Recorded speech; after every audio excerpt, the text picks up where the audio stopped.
Hello my dear students. आज हम लोग क्लास 10 के भारतीय भवन का मैथ नियामक ज्यामिति के अंतर्गत एक्सरसाइज 1B का एग्जाम्पल सॉल्व करेंगे। ठीक है, इसके पिछले वीडियो हम लोग चार तक सॉल्व कर चुके हैं। अब इसको हम देखेंगे, इसमें 5वां भाग। ठीक है, यानी कि 5 नंबर एग्जाम्पल देखना है। ये क्वेश्चन बहुत इंपॉर्टेंट है, इस टाइप के क्वेश्चन अक्सर एग्जाम में पूछा जाता है। ठीक है, तो इसको ध्यान में रखना है।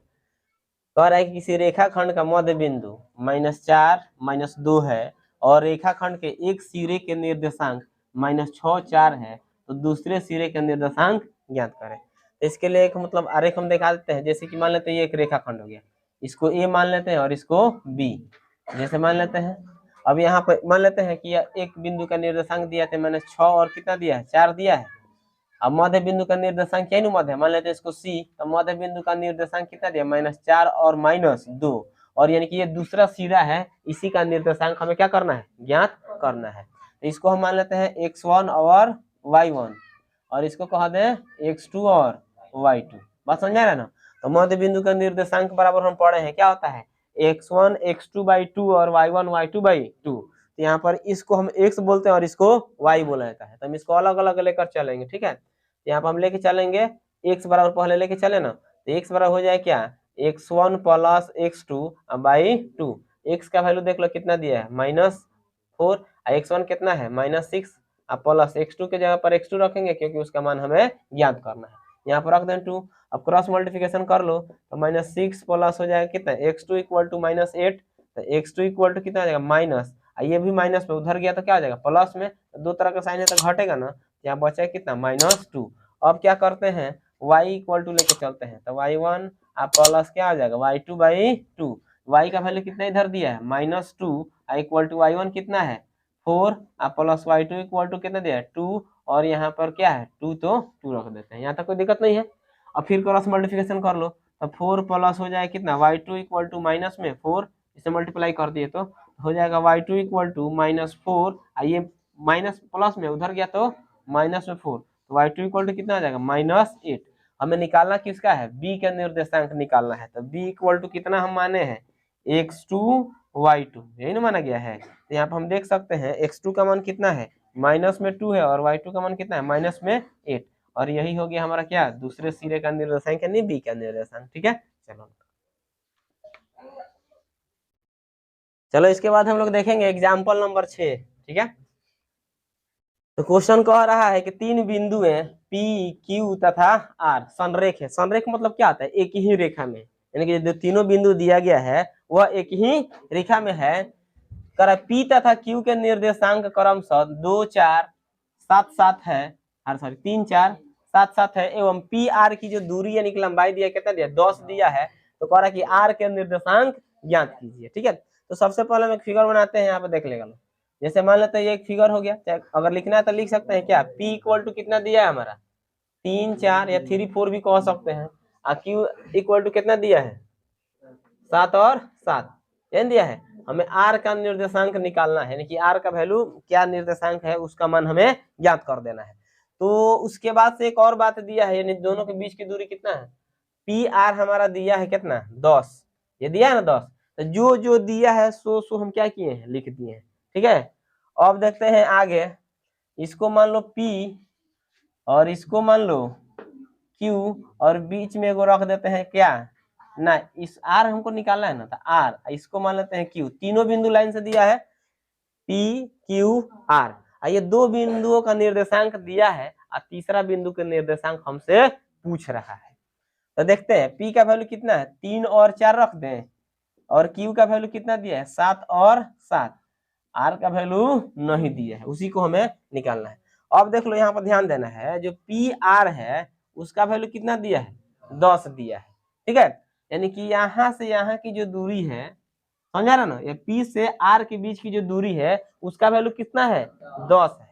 तो हम क्या करते हैं, पहले PQ निकाल लें, और जब PQ निकाल लेंगे तो जब पूरा में से जब PQ घटा लेंगे तो क्या निकल जाएगा, QR निकल जाएगा, तो 2 अनुपात में बढ़ जाएगा। और जब 2 अनुपात निकल जाएगा तब विभाजन सूत्र का प्रयोग करके क्या करेंगे, R का निर्देशांक निकाल लेंगे। ठीक है, चलते हैं यहाँ से। अब देखेंगे हम PQ निकालेंगे तो दूरी वाला सूत्र लगाएंगे ना, तब PQ बराबर, दूरी वाला सूत्र क्या होता है, x1 - x2 का होल स्क्वायर और प्लस y1 माइनस y2 का होल स्क्वायर हो जाएगा ना। आगे देखते हैं, यहाँ देख लो यही ना पी क्यू है, तो यहाँ पर हो जाएगा कितना 3 माइनस 7 का होल स्क्वायर और प्लस 4 माइनस 7 का होल स्क्वायर। तो यहाँ से देख लेगा लो 3 में से 7 घटेगा तो माइनस में 4 बचेगा, ठीक है, तो माइनस 4 चौके 16। यहाँ पर देख लेगा लो 4 में से 7 घटाएंगे तो कितना माइनस में 3 बचेगा, तो माइनस 3 3 9 जोड़ देंगे तो कितना हो गया 25, और 25 के वर्गमूल कितना हो जाएगा 5, यानी कि जो पी क्यू का वैल्यू है वो किसके बराबर आ गया 5 के बराबर आ गया। यानी कि यहाँ से यहाँ का जो दूरी है वो कितना है 5, और ये टोटल जो दूरी हमारा दिया है कितना दिया है 10 दिया है यहाँ से यहाँ तक, समझ में आ रहा है ना। तो जब यहाँ से यहाँ तक 10 है, जब यहाँ से यहाँ तक 10 है और यहाँ से यहाँ 5 है, तो ये कितना होगा पूरा में से इतना घटा लेंगे तो क्या निकल जाएगा, ये निकल जाएगा ना। तो यहाँ पे हो जाएगा कितना, ये भी हमारा निकलेगा 5। बात समझ में है ना। अब देख लो तो क्यू आर अगर निकालना है तो यहाँ पे हम लिख सकते हैं क्यू आर इक्वल टू कितना हो जाएगा P R minus P Q. तो पी आर कितना है 10 है और माइनस पी क्यू कितना दिया है 5, बराबर कितना निकल जाएगा 5। तो ये भी हमारा कितना निकल गया 5 निकल गया ना। अब एक बात यहाँ पर समझ लेना है, अगर तू लोग चाहेगा तब विभाजन सूत्र का प्रयोग करके M1 M2 वाला फॉर्मूला लगा के बनाया जा सकता है, लेकिन एक बात हम देख रहे हैं यहाँ पे तो ये भी 5 और ये भी 5, तो 5 से 5 कट जाएगा, यानी कि जब बराबर है समान अनुपात में है ना, यानी कि बराबर अनुपात में बांटा हुआ है, तो इसका मतलब क्या यहाँ भी एक और यहाँ भी एक, यानी कि जो बिंदु है वह कहाँ पे स्थित है बीच में स्थित है, यानी कि मध्य बिंदु के सहायता से हम फिर इसका निर्देशांक क्या कर सकते हैं निकाल सकते हैं। तो दोनों तरफ से निकाला जा सकता है, तो 5 रख के चलेंगे तो थोड़ा सा बड़ा प्रोसेस हो जाएगा, और डायरेक्ट हम मध्य बिंदु वाला से निकालेंगे तो मतलब सिंपल में निकल जाएगा। ये समझ में आ गया ना। यानी कि ये बिंदु कहाँ पे स्थित है बीचों बीच में स्थित है, यानी कि मध्य बिंदु पर स्थित है, तो मध्य बिंदु पर स्थित है तो मध्य बिंदु वाला फॉर्मूला का प्रयोग कर लेते हैं, ठीक है। तब यहाँ से देख लेते हैं, इसको हम क्या कह दे x1 y1, ये क्या हो जाएगा x2 y2, और ये तो हमारा xy है ना, तो x बराबर लेके चलते हैं यहाँ से, तो x बराबर क्या हो जाएगा x1 प्लस x2 अब y में 2, x1 x का वैल्यू कितना दिया 7 दिया ना, अब बराबर x1 का वैल्यू कितना दिया 3, अब प्लस x2 है तो x2, अब बट्टा में 2 है यानी कि रख देंगे, फिर तीसरा तिरछी गुना हो जाएगा 3 प्लस x2 अब बराबर 7 दूनी के 14, कोई दिक्कत। अब यहाँ से देख लो x2 बराबर हो जाए कितना 14, आइए प्लस में उधर गया तो माइनस में, तो x2 का मान कितना निकल गया 11 निकल जाएगा ना, यानी कि अब हमारा इसका वैल्यू निकल गया। फिर किसको लेके चलेंगे y वाला को लेके चलेंगे, तो y बराबर कितना हो जाएगा y1 प्लस y2 बाई 2, तो y का वैल्यू देख लो 7 ही दिया है, और y1 कितना है 4 है, यहाँ पर हम 4 रख लेंगे, और y2 हमें निकालना है तो उसके जगह पर उतना ही छोड़ देंगे। अब बट्टा में कितना आ जाएगा 2, तीसरा तिरछी गुना, तो हो जाएगा कितना 4 प्लस y2 बराबर 7 दूनी के 14, यहाँ हो जाएगा y2 बराबर 14, ये प्लस में उधर गया तो माइनस में, यानी कि हमारा y2 का जो वैल्यू है वो कितना आ जाएगा 10 आ जाएगा ना। यानी कि हमें r का निर्देशांक निकालना था, तो r इक्वल टू कितना हो जाएगा x2 y2, और x2 और y2 का वैल्यू कितना है यहाँ पर हम देख सकते हैं, x2 का वैल्यू है कितना 11 और y2 का वैल्यू है कितना 10, यहाँ पर हम रख सकते हैं 10, तो यही हो जाएगा हमारा आंसर, ठीक है। चलो इसको नोट कर लेते हैं। चलो क्वेश्चन हम देखते हैं 7 नंबर, ठीक है, सॉरी एग्जांपल नंबर 7 है, ठीक है। तो कह रहा है कि उस त्रिभुज के शीर्षों के निर्देशांक ज्ञात कीजिए जिसकी भुजाओं के मध्य बिंदुओं के निर्देशांक 3 3 1 4 और 2 1 है। कोई त्रिभुज है जिसके मध्य बिंदुओं के निर्देशांक दिया गया, उसकी जो भुजा है उसके मध्य बिंदु का निर्देशांक दिया है, हमसे पूछा गया उसके शीर्ष का निर्देशांक।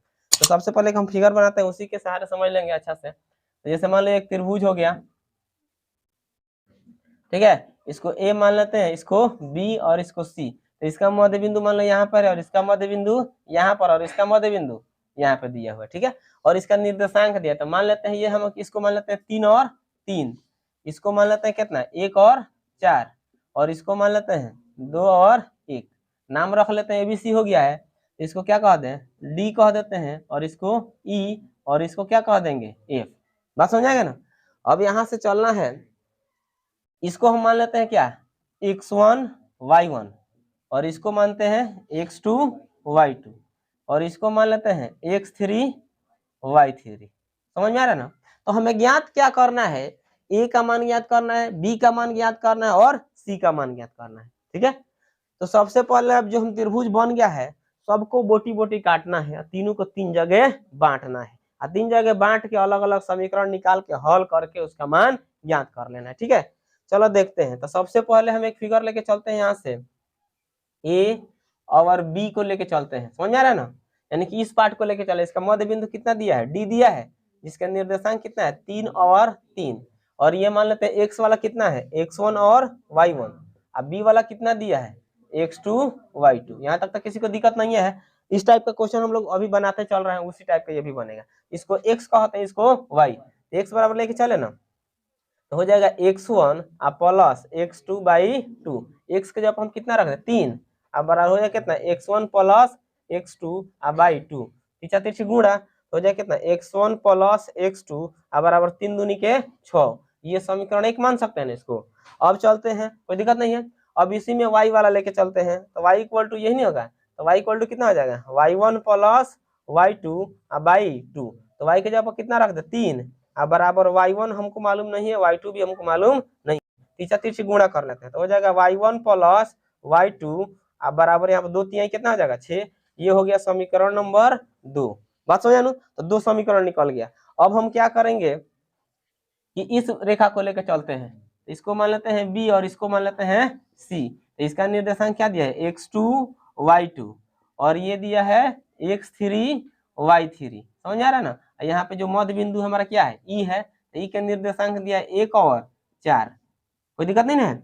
फिर ये मध्य बिंदु वाला है, तो फिर x1 वाला सूत्र लेके चलें, x वाला लेके चलेंगे x1 प्लस x2 बाई 2 वाला, तो फिर यहाँ से x बराबर लेके चलो, तो यहाँ पर x1 के जगह पर क्या है x2 है, और x2 के जगह पर क्या है x3 है, ऐसे लिख सकते हैं ना। अब बाई कितना 2, x का मान कितना दिया है 1 दिया है, और x2 प्लस कितना हो जाएगा x3 बट्टे 2, तीसरा तिरछी गुना, हो जाएगा x2 प्लस x3 बराबर 2। इसको हम मान लेते हैं समीकरण नंबर 3, समझ आ रहा है ना। अब फिर हम y बराबर लेके चलेंगे, तो कितना हो जाएगा y2 प्लस y3 बट्टा में 2, क्योंकि y2 यहाँ पर है, यहाँ पर y3 है, इसीलिए।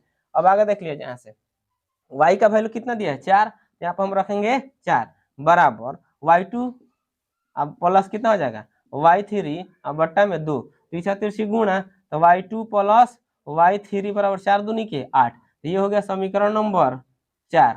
4 को समीकरण निकल गया। अब हम क्या करेंगे, ये वाला भुजा लेके चलना है, समझ आ रहा है ना। अब ले लो a और क्या रख ले c, a का निर्देशांक कितना दिया है x1 y1, और c का निर्देशांक क्या है x3 y3, और इसका जो मध्य बिंदु है वो क्या है f है, f का मान कितना दिया है 2 और 1 दिया है।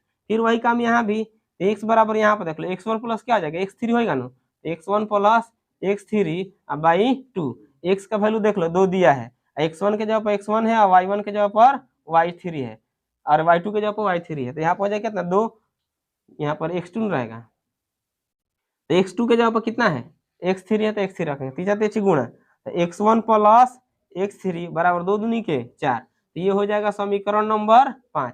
तो समीकरण 5 निकल गया ना। फिर आगे बढ़ते हैं, फिर यहाँ सब किसका निकालना है y वाला निकालेंगे, तो y बराबर क्या आ जाएगा y1 प्लस y3 बट्टा 2, क्योंकि y1 और y3 है, ठीक है। और फिर देख लो y का वैल्यू कितना दिया 1 बराबर y1 प्लस y3 बट्टा में 2, तीसरा तिरछी गुना, तो y1 प्लस y3 बराबर कितना है 2। ये हो गया समीकरण नंबर 6। बस है ना, यानी कि 6 समीकरण निकल चुका है। अब हमें क्या करना है इसके आगे, कि जितना x वाला है ना x1 x2 x3 वाला है उसको एक में जोड़ेंगे, और y1 y2 y3 वाला को एक में जोड़ेंगे। यहाँ पर हम लिखेंगे, ठीक ना, समीकरण देख लो x वाला कौन है 1 है, और यहाँ पर 3 है, और यहाँ पर कौन है 5 है, 5 नहीं ना है, हाँ 5 है, यानी कि 1 3 और कौन 5, इसको आपस में दोनों तरफ जोड़ देते हैं, तो लिखेंगे समीकरण 1 3 और 5 को दोनों तरफ आपस में जोड़ने पर, ठीक है। अब इसका left hand side right hand side वाला राइट हैंड साइड में जोड़ेंगे, ठीक है। यहाँ देख लो x1 प्लस x2 दिया है, दूसरा देख लो तीसरा किधर गया, यही ना है, इसका दिया है प्लस x2 प्लस कितना x3 प्लस आगे चलो पांचवा कितना दिया यहाँ पर जोड़ देते हैं, ठीक है। ये दिया कितना x1 प्लस x3 बराबर, राइट हैंड वाला देख लेंगे कितना है 6 और कितना है 2, तो हो जाएगा कितना 6 प्लस 2 प्लस इस कितना है 4, यही ना होगा। देख लो x1 कितना आ जाएगा 2x1 हो जाएगा ना, आप प्लस y2 वाला जुटेगा तो कितना हो जाएगा 2, सॉरी x2 जुट जाएगा तो 2x2 हो जाएगा, आप प्लस x3 वाला तो 2x3। यहाँ पे देखो 6 2 8 8 4 12, यहाँ से 2 कॉमन कर ले तो हो जाएगा कितना x1 plus x2 plus x3 बराबर 12। इससे हम इसको काट सकते हैं 6 से, तो हो जाएगा कितना x1 plus x2 plus x3 बराबर 6। इसको मान लो समीकरण नंबर 7, तो ये हमारा समीकरण कितना निकल गया 7 निकल गया। अब यहाँ से हम चाहे तो x1 x2 और x3 का मान याद कर सकते हैं। एक बार और ध्यान से देख लो इसको। सबसे पहले क्या करना है, क्वेश्चन को एक बार पढ़ के समझ लेना है। कह रहा है कि हमें त्रिभुज के शीर्ष का निर्देशांक याद करना है, ठीक ना। तो हमें क्या करना है, तो सबसे पहले फिगर बना लेंगे, ए बी सी मान लेंगे और इसका जो मध्य बिंदु है उसको रख देना है, चिन्हित कर लेना है। उसके बाद जिसको हम मान लिए x1 y1, इसको मान लेंगे x2 y2, इसको मान लेंगे x3 y3। और फिर एक एक पार्ट लेके चलना है, ये भुजा अलग लेके चलेंगे, ये भुजा अलग लेके चलेंगे और ये भुजा अलग, यानी कि मध्य बिंदु का सूत्र वाला x बराबर x1 प्लस x2 का प्रयोग करते करते यहाँ पे एक समीकरण निकलेगा, फिर y वाला का प्रयोग करके दूसरा समीकरण निकाल लेना है। फिर ये भुजा को लेके चलेंगे, फिर वही सूत्र, यही वाला सूत्र इधर भी लगा देना है। तो x बराबर लेके चलेंगे x2 प्लस x3, यहाँ पे x2 y2 और x3 y3 इसलिए इससे एक समीकरण मिल जाएगा। फिर y वाला लेके चलेंगे तो इससे एक समीकरण निकलेगा, ठीक ना। फिर तीसरा भुजा हमारा ये दिया है, इसको लेके चलेंगे, ठीक। तो इससे हमारा एक x बराबर निकालेंगे तो इससे एक फॉर्मूला, इससे एक समीकरण निकलेगा, 5 मान लेंगे उसको। फिर y वाला लेके चलेंगे तो एक और समीकरण निकलेगा, इसको क्या मान लेंगे 6। अब उसके बाद हमको क्या करना है, समीकरण 1 3 और 5 को आपस में दोनों तरफ जोड़ेंगे। यहाँ पर कितना आ जाएगा x1 plus x2 plus x2 plus x3, यानी कि यहाँ पर दिया है ये x1 प्लस x2 है और यहाँ पर क्या x2 प्लस x3 है और यहाँ पर x1 प्लस x3 है। तो तीनों को हम क्या किए हैं, जोड़ दिए हैं। और उसके बाद जो अंक वाला यानी कि राइट हैंड साइड वाला है तो 6 है, इधर 2 है और इधर कितना है 4 है। तो 6 प्लस 2 प्लस 4, तो x1 2 है ना, तो 2 हो जाएगा और x2 भी 2 है, यहाँ पर दिख रहा है ना, तो ये भी 2 हो जाएगा और x3 भी 2 है तो ये भी 2 हो जाएगा। अब इसमें से हम क्या किए हैं, 2 कॉमन कर लिए हैं और 2 से 12 काट दिए तो 6 मर्द में, यहाँ पर क्या निकल गया हमारा x1 plus x2 plus x3 निकल गया, इसके बराबर 6। समीकरण इसको हम 7 मान लिए। अब यही इसी में हम इन सभी का मान रखेंगे तो x1 x2 और x3 का मान निकल जाएगा। तब तक नोट करो। चलो देखते हैं इसके बाद हम लोग क्या करेंगे। अब इस समीकरण को लेकर हम लोग पहले इसका मान ज्ञात कर लेते हैं, x1 x2 और x3 का। तो लिखेंगे समीकरण 7 है ना, तो समीकरण 7 से, तो समीकरण 7 हमारा क्या दिया है, x1 plus x2 plus x3 बराबर कितना दिया 6 दिया है ना। अब यहाँ से देख लो, पहले हम किसका मान ज्ञात कर दो, x1 का कि x2 का कि x3 का, x1 का ज्ञात करना है। तो जब x1 का ज्ञात करना होगा ना तो इसको देखेंगे, ठीक है, क्योंकि मान हमें किसका किसका मालूम है, x2 प्लस x3 का मान मालूम है। तो अब यहाँ पर देख लेंगे, दिख रहा है ना यहाँ से, तो यहाँ पे हो जाएगा x1 plus x2 plus x3 के जब हम क्या रख सकते हैं, 2 रख सकते हैं ना, यहाँ पर 2 बराबर 6। तो ये कहाँ से रखे, तो समीकरण 3 से। तो लिखेंगे समीकरण 3 से। अब आगे देख लो, तो एक 3 से, तो यहाँ जाएगा x1 बराबर हो जाएगा 6, अब प्लस में इधर आएगा तो माइनस में, x1 का वैल्यू कितना आ गया 4 आ गया ना। अब हम चलते हैं यहाँ से, फिर इसी समीकरण से हम चलेंगे किससे, यानी कि समीकरण 8 ही से रखेंगे। अब हाँ 7 से, तो हो जाएगा क्या x1 plus x2 plus x3 बराबर 6। अब हम क्या करते हैं, x3 का मान ज्ञात कर ले, ठीक है। यहाँ पे देख लो x1 प्लस x2 दिख रहा है ना, यहाँ पे x1 प्लस x2 है, तो x1 प्लस x2 को जब हम क्या रख सकते हैं, 6 रख सकते हैं। तो 6 प्लस कितना हो जाएगा, x3 बराबर हो जाएगा 6। तो x3 बराबर हो जाएगा कितना 6, आप प्लस में इधर गया तो माइनस में, तो x3 बराबर कितना आ गया 0, यानी x1 का मान निकल गया, x3 का मान निकल गया। अब किसका बाकी है, x2 का बाकी है। तो हम चाहे तो इसी से सबका मान निकाल लेंगे। फिर लिखो, मैंने इसी समीकरण से हम चल रहे हैं 7 से, क्या x1 plus x2 plus x3 बराबर कितना हो जाएगा 6।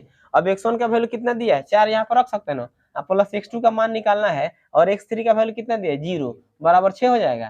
तो x2 बराबर कितना आ जाएगा 6, आई प्लस में उधर गया तो माइनस में, यानी कि 0 लिखना ना लिखना कोई अंतर नहीं पड़ने वाला उससे। हो जाएगा x2 बराबर कितना हो गया 2, यानी कि यहाँ पर x1 x2 और x3 का मान निकल गया। अब x वाला तक काम कंप्लीट हो गया। अब कौन बचा है, y वाला। तो y कौन कौन में आ रहा है, देखो तो यहाँ पर 2 है, 4 है और कौन है 6।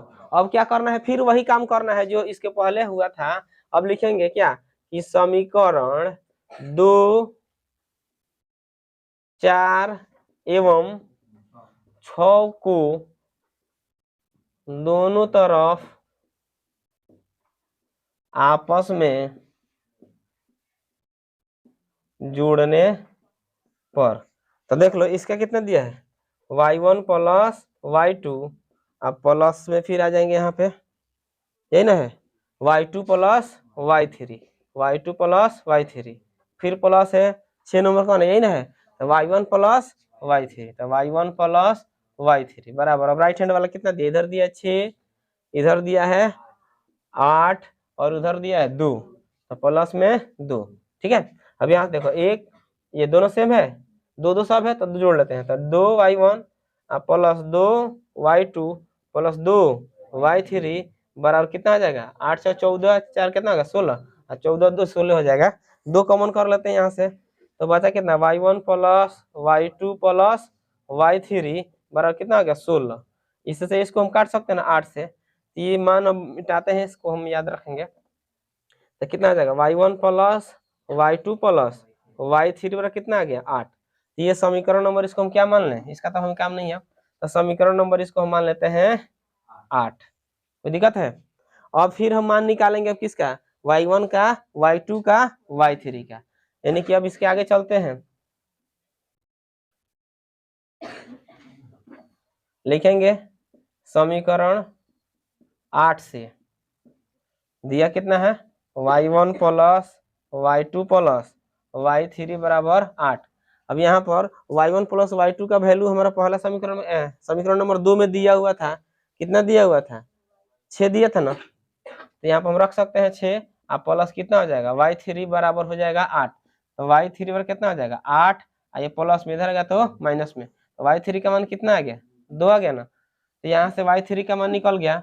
अब हम चलते हैं इसके बाद से इसी में देखेंगे, इसी समीकरण से, यानी कि y1 plus y2 plus y3 बराबर कितना है 8 है ना, तब हम क्या करते हैं, यानी कि y2 और y3 वाला रख लेते हैं, तो y2 और y3 का वैल्यू कितना 8 है ना, तो यहाँ पर हम क्या रख सकते हैं 8 और y1 रख देंगे y1, ये दोनों के जगह पर क्या 8 है बराबर हो जाएगा 8, तो y1 बराबर कितना हो जाएगा। अगर यहाँ पर लिखना चाहे तो ये कौन सा समीकरण है, समीकरण 4 है ना, यहाँ पर लिखेंगे समीकरण 4 से, और इसमें लिखना हो तो क्या लिखेंगे समीकरण 1 से, यहाँ पर लिखेगा हाँ 2 से, समीकरण 2 से इसमें, तो यहाँ पर हो जाएगा देख लो, तो 8 प्लस में इधर गया तो माइनस में, तो y1 बराबर कितना निकल गया 0, तो इसका भी मान निकल गया। अब क्या करते हैं, यही मान रख लेते हैं किसमें समीकरण 8 ही में, समीकरण 8 से फिर चलते हैं y1 plus y2 plus y3 बराबर कितना है 8 है। अब यहाँ पर देख लो बाबू y3 का मान निकल गया है, तो y3 के जगह पर रख देंगे, और y1 का मान, तो y2 निकालना है तो इसके जगह पर 0 प्लस y2 प्लस इसके जगह पर कितना रखेंगे 2 बराबर 8, तो 0 छोड़ देते हैं, तो 8 ये प्लस में उधर गया तो माइनस में 2 हो गया ना। ठीक है, तो y2 का मान कितना निकल गया 6। अब हमें क्या निकालना था, त्रिभुज के केंद्रक के निर्देशांक निकालना था, तो त्रिभुज का केंद्र हमारा शीर्ष क्या था a b और c, यहाँ पर देख लेते हैं इसको, तो a बराबर कितना था x1 y1, तो यानी x1 का मान हमारा कितना है 4 आया है, क्या हो जाएगा कितना 4 और x1 y1 कितना है 0, तो हो जाएगा 4 और 0।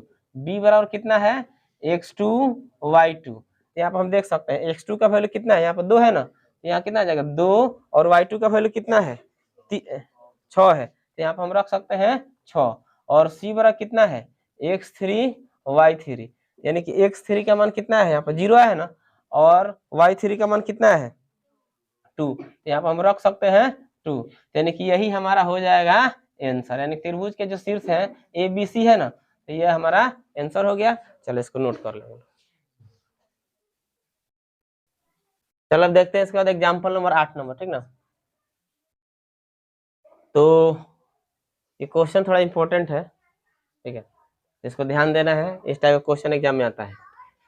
3 दे दिया है, चौथा निर्देशांक पूछेगा, और कभी कभी क्या होता है कि चारों निर्देशांक दे देगा और उसमें से एक गायब कर देगा, x दे देगा, p दे देगा, कुछ भी दे देगा, कह दे p का मान ज्ञात कीजिए या x का मान ज्ञात कीजिए, ठीक है, तो वो भी क्वेश्चन इसी टाइप का बनेगा। तो देख लेते हैं क्वेश्चन। एग्जाम्पल नंबर हमारा 8 है। कर यदि बिंदु है 6, 8, 3, 7 और -2 किसी समांतर चतुर्भुज के लगातार 3 शीर्षों के निर्देशांक हो तो उस समांतर चतुर्भुज के चौथे शीर्ष के निर्देशांक ज्ञात कीजिए। ये कोई समांतर चतुर्भुज है जिसका 3 लगातार शीर्षों के निर्देशांक दिया है, अब हमसे चौथा निर्देशांक पूछ रहा है। ठीक है, हम फिगर बनाते हैं, इसको देख लिया जाए पहले। तो जैसे मान लीजिए हमारा फिगर होगा,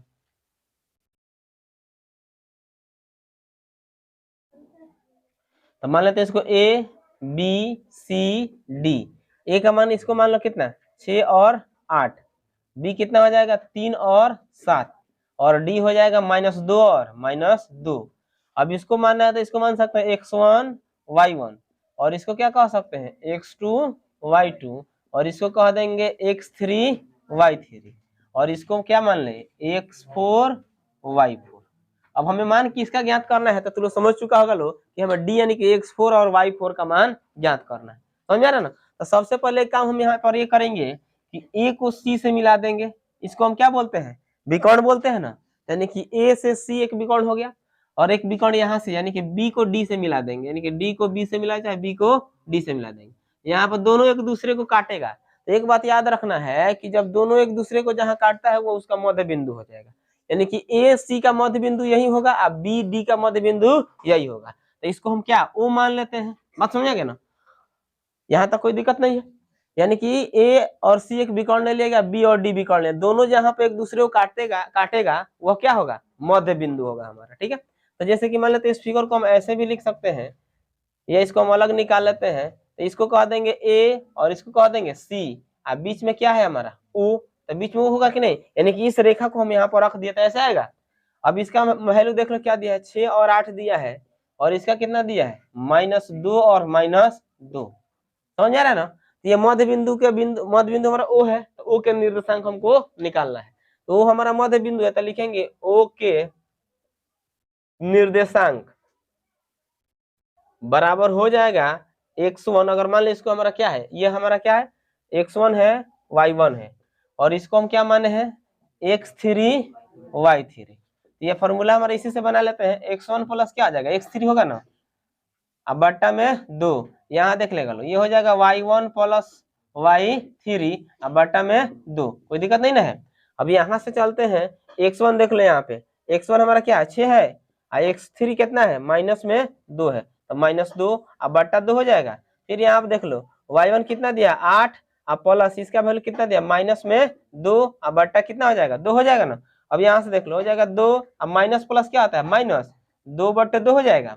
फिर यहाँ से देख लो 8 का 8 हो गया प्लस -2/2। यहाँ तक सबको समझ में आ रहा है। यहाँ से घटा लिया जाए तो 6 में से 2 घटेगा तो कितना बचेगा 4/2, 8 में से 2 घटाएंगे तो कितना 6/2, इससे काट लो 3 और इससे काट लो 2, तो निकलेगा 2 और 3। ये क्या निकल गया हमारा, यानी कि इसका केंद्र का नहीं कि ओ का वैल्यू हमको पता चल गया। तो यहाँ पर लिखना तो हम लिख सकते हैं कितना 2 और 3। अब ये तो हमारा निकल गया मध्य बिंदु का निर्देशांक।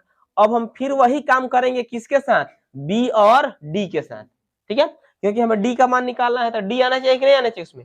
तब इसको हम लेके चलते हैं इस रेखा को, तो यहाँ पर लिखेंगे क्या बी और यहाँ पर लिखेंगे डी। ये तो वो हमारा वो होगा कि नहीं होगा। इसका वैल्यू देख लो कितना दिया 3 और 7 दिया है, और इसका हम क्या माने हैं इसको माने हैं x2 और y2, और इसको माने हैं x4 और y4। ये जो मध्य बिंदु हमारा है कितना आया है 2 और 3 आया है ना। तो इस टाइप हम लोग क्वेश्चन बने हैं, यानी 2 बिंदुओं का निर्देशांक दिया रहता है और उसका एक बिंदु का दिया रहा है एक मध्य बिंदु का दिया रहा है, तो दूसरा को हम निकाल सकते हैं। निकालने के लिए हम लोग क्वेश्चन बनाए ना, उसी टाइप इसको बनाएंगे। इसको हम बोलते हैं x, तो x बराबर लेके चलेंगे क्या आ जाएगा x1 प्लस यहाँ पर x2 है ना, तो यहाँ पे x2 रख लेते हैं। x2 प्लस कितना आ जाएगा x4 और y में 2। x का वैल्यू इसको x और इसको y बोलते हैं, तो x बराबर कितना रख सकते हैं 2 रख सकते हैं ना। अब बराबर x2 की जगह पर कितना रख दे 3 और प्लस x4 की जगह पर x4 है, यानी इसी का मान हमें ज्ञात करना, तो उसको ऐसे ही रहने देते हैं। यहाँ पे हो जाएगा 2 तीछा तीछी गुना, तो 3 प्लस कितना हो जाएगा x4 और 2 दूनी के 4, यानी कि x4 का जो मान हो जाएगा हमारा कितना आ जाएगा 4, ये प्लस में 3 है उधर गया तो माइनस में, तो यहाँ पर जो हमारा x4 का मान आएगा तो x4 बराबर कितना आ जाएगा 1 आगे कि नहीं आया। अब यही काम हम किसके साथ करेंगे y को लेकर चलना है। तो यहाँ पर y बराबर फॉर्मूला हमारा क्या हो जाएगा, y2 है ना, तो y2 प्लस y4 अब बट्टा में 2। तो y का वैल्यू कितना दिया है, 3 दिया है, तो यहाँ पर हम 3 रख लेंगे। अब बराबर y2 कितना दिया है, 7, यहाँ पर 7 अब प्लस y4 है तो y4 अब बट्टा में कितना 2, फिर तीछा तीछी गुना हो जाएगा 7 प्लस y4 बराबर 2 तिहाई 6, तो हो जाएगा y4 बराबर 6, ये प्लस में उधर गया तो माइनस में, तो y4 का वैल्यू कितना आ जाएगा -1 आ गया इसका, और उसका 1 आ गया है। हमें डी का निर्देशांक ज्ञात करना है, ठीक है। तो डी बराबर हम कितना माने हैं, तो x4 और y4 माने हैं। तो यहाँ पर देख सकते हैं x4 का वैल्यू कितना है 1, इसका वैल्यू है -1, तो यही हमारा हो जाएगा क्या आंसर, यानी कि 1 और -1।